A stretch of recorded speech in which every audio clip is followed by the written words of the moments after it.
All right, yeah, we will start at 9:18. One more minute, guys. One more minute. Give everyone a few more minutes.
All right. Well, I don't know where everyone is, but you guys are here, so let's just get started at this point.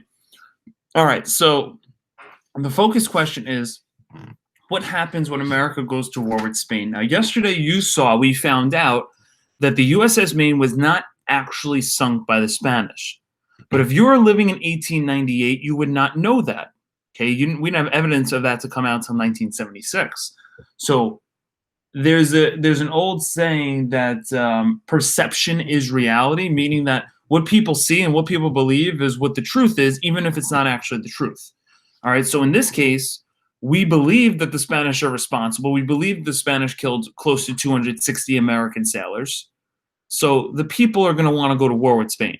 Okay. We have Spain fighting Cuba. Now it's our opportunity to go and help out Cuba and basically get revenge on Spain for what they did. So even though the president at the time, his name is William McKinley, he wants to keep America out of war, the president, remember, works for us. So if people are upset about something, he's obviously going to do what the people want. So you started to have rallying cries of what's known as Remember the Maine, right? They would have these pins. People walk around with these pins, basically, getting this fact out there. They're very upset what happened to the USS Maine, and it was a tragedy, of course. You pair that with the yellow journalism. You pair that with the media that wants to go to war, because when the media goes to war, when a country goes to war, that sells a lot more. Think about it. You much rather read about drama, drama that's going on in the country, as opposed to times when there's not. And the media feeds off of when there's a little bit more drama. So they're all for going to war. So a lot of the newspaper articles get people to believe that this was a mistake by Spain, and we need to hold them accountable. All right. So many Americans were outraged that the U.S. government had no choice but declare war on Spain. And we do go to war. Okay. And we go to war. The Spanish-American War is mostly fought in the countries of Cuba, but it's also fought in other places like the Philippines and Guam. Even though it's a war between America, Spain, and Cuba, we don't fight in Spain. We don't fight in Cuba. We fight in the places around the world that Spain is in control of. So Spain controls Cuba. It also controls the Philippines. It also controls Guam, which are these small countries out in the Pacific Ocean. Okay? So we have a couple of different layers to today's lesson. The first of which is a short video that we're going to watch, about 6-7 minutes, kind of reviewing.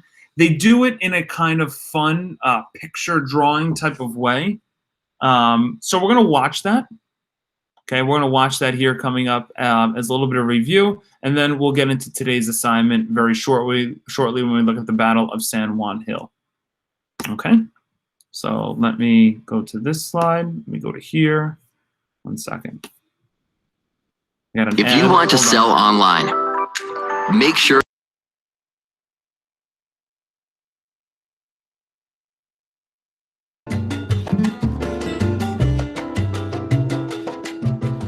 Anything to report? Nope, all is calm. Wait, there. Is that an explosive mine? Oh, that? That's a banana rat. Ah, that thing's the size of a Doberman. Yeah, disgusting, isn't it? Well, everything's fine then, yup. Yup. Yep. Yup. Oh, did I mention I retire in 2 days? Oh, really? That's good.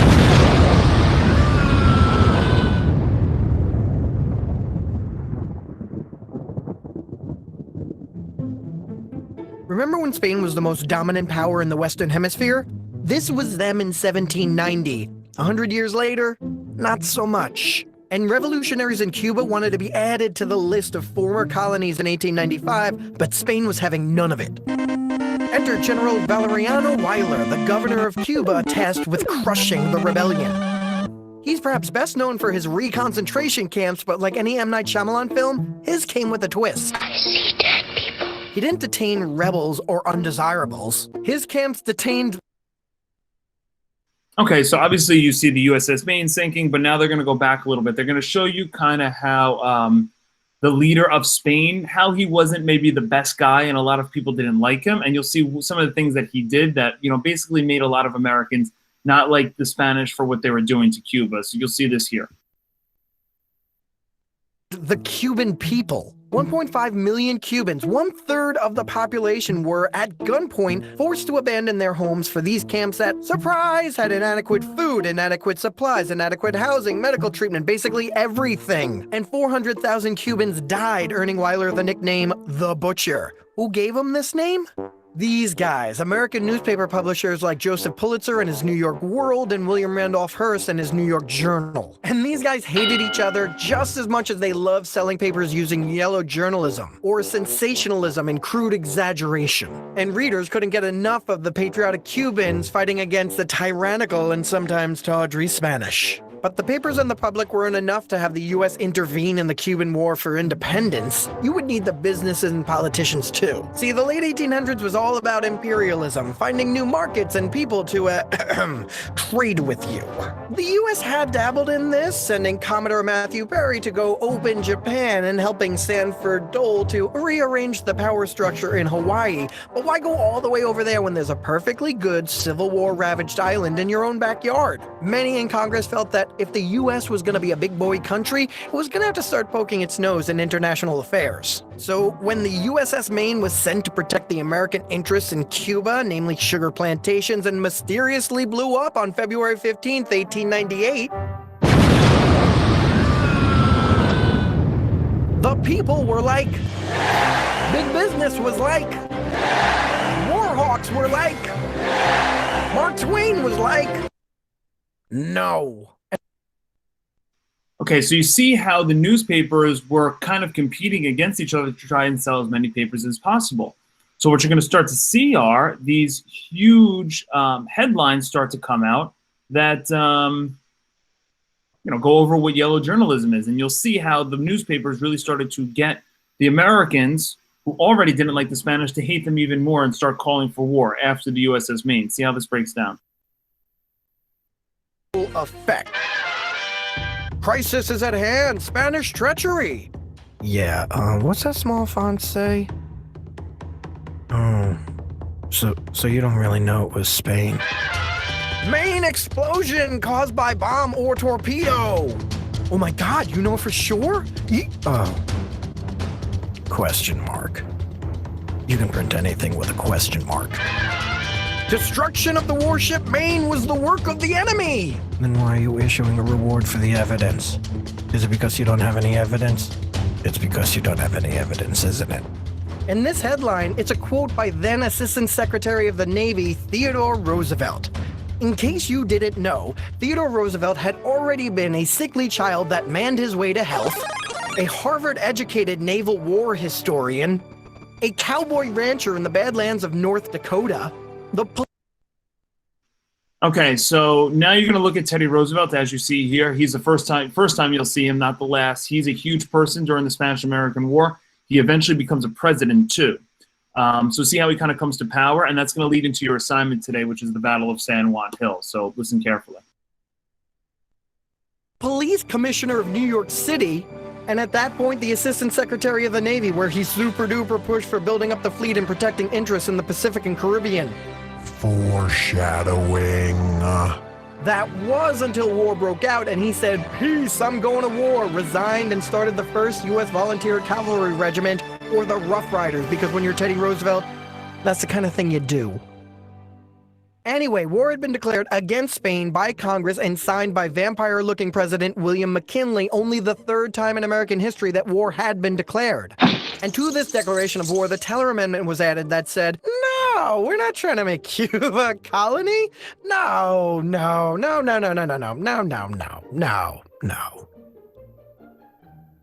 Well, maybe." So the fighting began on the other side of the planet. The modern U.S. warships, thanks Teddy, pulverized the outdated Spanish fleet at Manila Bay in the Philippines and gave America control of Spain's Pacific outpost.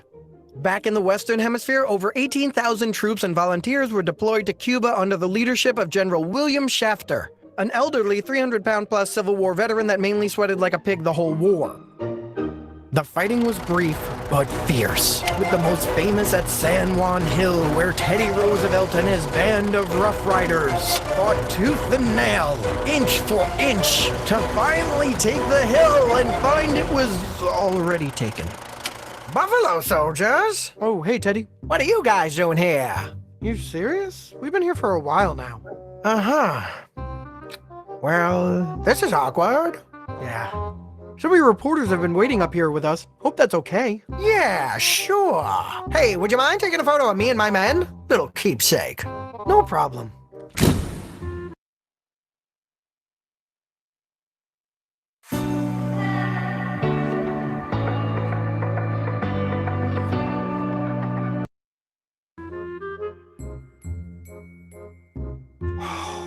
6 weeks after it started, the fighting was over. A splendid little war in which only 385 Americans died from combat and another 2,000 died from disease and other causes. It's probable that more soldiers died from rotten canned meat than fighting.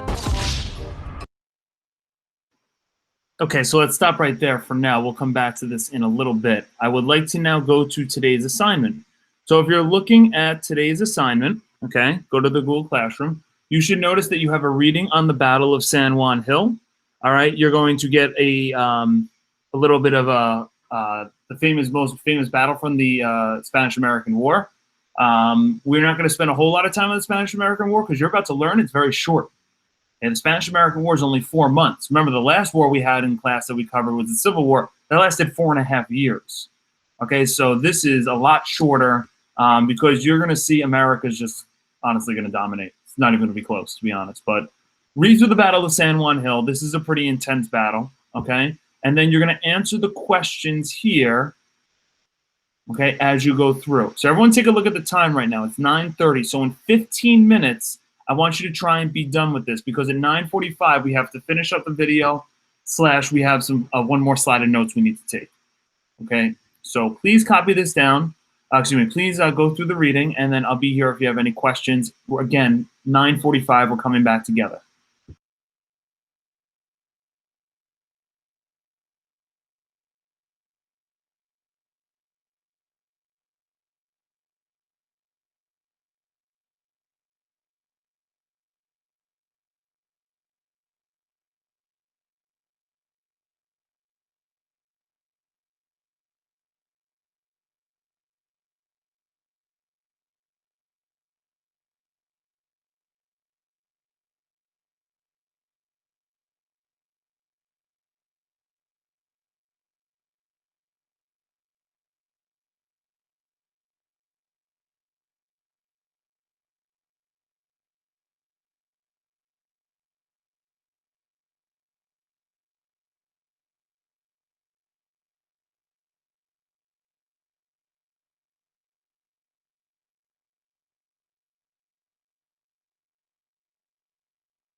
Okay, about halfway through here, guys. Try and get through these questions. We want to come back together around 9:45.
Okay, Alex, great. Just hang tight. 4 more minutes, everyone. We're coming back together.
Okay, take 1 or 2 minutes left.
Okay, so now if you guys can, please let's come back together and take your notebook out again. And we want to now write the results from the Spanish-American War because this is a very quick war, but it's a very important war for a lot of different reasons. So as you can tell, we're going to win the Battle of San Juan Hill. We're going to win a lot of battles very quickly, and we are going to pretty much win the war without much of an issue, okay, all things considered. So if you can, take a minute to copy this down.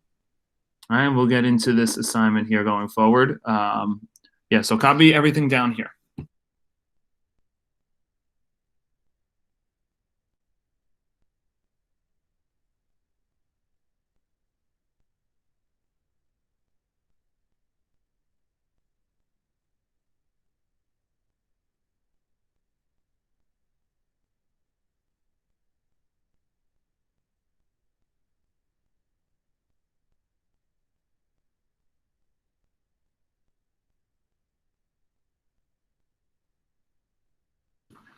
Okay, so let's look at the results from the Spanish-American War, meaning at the end of the war, how do things change in the world?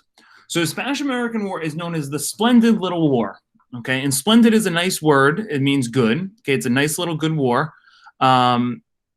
Basically, more Americans are going to die from sicknesses from this war, getting like sick from being out in a more different tropical climate than actual battles during the 4-month war. It was something like less than 500 soldiers will actually be killed in battle. Remember, in the Civil War, it was close to 1 million. It was like 800,000. And this one, we lose less than 500. So this is a much different type of war. America has a lot better technology. They have a lot stronger ships.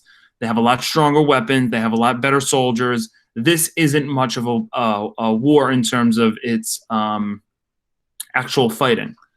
Okay, the most important thing is with this win, okay, with this win, America proves it's a world power and one of the strongest countries in the world. Because just think about it. Spain was a very strong country. They were an imperial country. We go to war with them and we beat them without a problem. If you're a sports person, if you, let's say soccer, let's take soccer. If you face the best soccer team in the world and you beat them 5-0, well, now all of a sudden you're starting to get recognition that you might be one of the best teams in the world because you just beat the best sort of thing. Now, the Spain's not the best army in the world, but they're really, really good.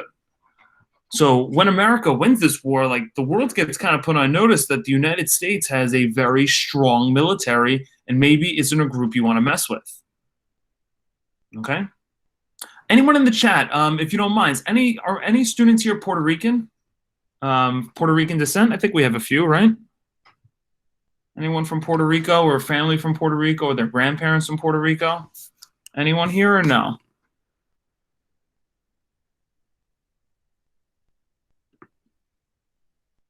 Okay. Well, Puerto Rico's obviously we have a lot of Puerto Rican students at PS 89. Puerto Rico used to be under Spanish control, but after the Spanish-American War, we gained control of Puerto Rico, and Puerto Rico becomes an American territory. So after we win this war, Puerto Rico becomes a part of the United States. All right, same thing with the Philippines, same thing with Guam. Now, Puerto Rico is probably the biggest one because we have a lot of Puerto Rican citizens that, travel to the mainland of the United States or live in New York City. But we also have Filipino people as well and people from Guam. All right. So I'll give you another minute to copy this down, and then we're going to finish up the video, and then we'll be out of here.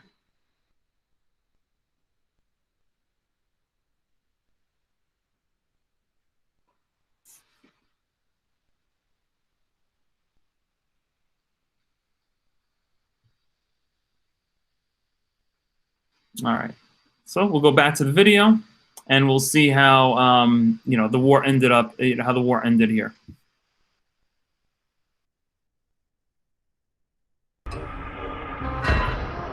Wonder if anybody's gonna do anything about that later. And now it was time to end the war with the Treaty of Paris. Seriously, another Treaty of Paris? You guys need to pick a new place to make peace.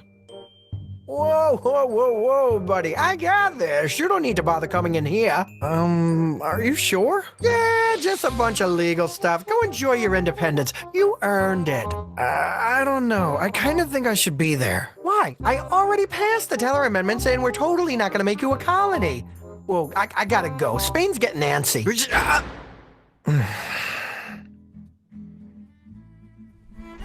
Hey, what do you call this? Jamon? I don't know. It tastes like ham to me. It's delicious. I can't stop eating it. All right, buddy. Here's the skinny. You're free. Spain's completely pulling out. And we're going to pull in. I got this Platt Amendment that says that I have the right to intervene in you for the preservation of Cuban independence, yada, yada, yada. That cool? Oh, yeah. And you can't allow foreign powers in Cuba for military purposes. Except for us. We get to lease a base in you forever. But you're totally independent. Oh, and do me a favor, tell the Philippines, Guam, and Puerto Rico they're mine now too. Say what? Okay, so after we win this war, we get all this new territory. We get a little more control of Cuba. Though Cuba gets to stay independent, we definitely have a lot of influence in Cuba because we helped them win the war against Spain, even though maybe a lot of people from Cuba and their government didn't want that, but that's kind of the exchange that we made from the situation. So the Spanish-American War is great because we became a world power. We're now one of the strongest countries, and I think a lot of the world has started to see that. All right. If you didn't finish the Battle of San Juan Hill reading, then obviously you can do that. Before you go, I just want to take attendance quickly because I didn't get a chance to. So give me 1 second to do that, and then you're out of here.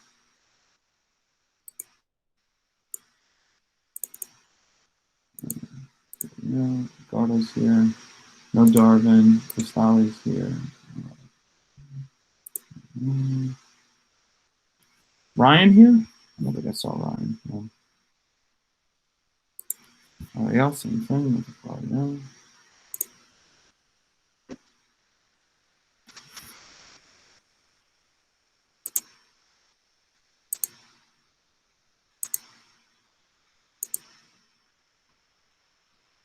Okay. You guys can go. Have a good rest of your day, and I'll. Okay, bye. Bye.